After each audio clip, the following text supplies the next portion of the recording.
La Casa Negros. Bali mo ang gamit diri mga gamit pa sa mga asyendero. Bali ang pinaka-old na din nga gamit is ang cabinet na tagang baol.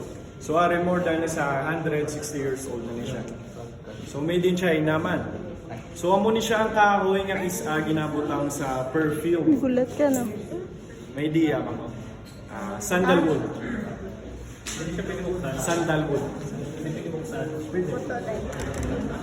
So bali ang baon yan, kay sobra kada. Bali gamit pa ni siya ni General Juan Araneta from Baguio City. Ay, ako nito. And then dire, may idea ka mo kung di ni siya ginagamit? Magpaway, relaxing. Rocking chair. Relax. Bali nga ako ni siya nga ano is dire ga bata ang mga babae. Dili mo tiilo? Oh, dire ginabutan ang duha ate. Grabe man. Ang pinaka-latest di nga gamit nga buhay pang asyendero, ang piano na. Baligal donate na sa every months, nagagawa na siya. Ano ba yun? Kailangan niya? Piano? Gatokar na siya. Oo. Kada months. Balay gagawa na siya kada months. Hindi kay gakukar lang siya isa. Ating kalalaga. Hindi Sir Jose Marichan. So siya na tagiya si Sir Jose Marichan. Pila pa ni edad siyang tagiyan? Si Sir Jose. Kulang na naman na siya. Amo pa ni siyang first piano. Yan mo. Sino ka niya, sir? Jose Marichan. Or si Marichan.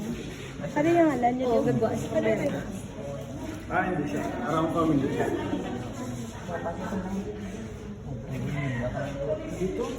Ginaduot yun ako dito. Diriwa sa ti, patuar sa ti, sir. So for example, kamo mga asyendera. So ikaw ma, Miss Mera katasa sa balaya. And then ikaw man, Mera katasa sa balaya. Balimod siya ka mo. Paano nyo ma-identify nga tasa nga ginagamit nyo is kamo ang tagiya? Parehas yun. Sa tasa lang. Placement? Design? Design. Or may lipstick mo yun. Why man ah. Di ba pare-pare ang design or ang picture? Ay, ang picture ang tsura. So, muna siya. Excuse na wala. Bali ang first nga ginahimo nila is gina-check din nila na yung tasa. Gina-check din nila. Pinapataas nila, ginatuon sa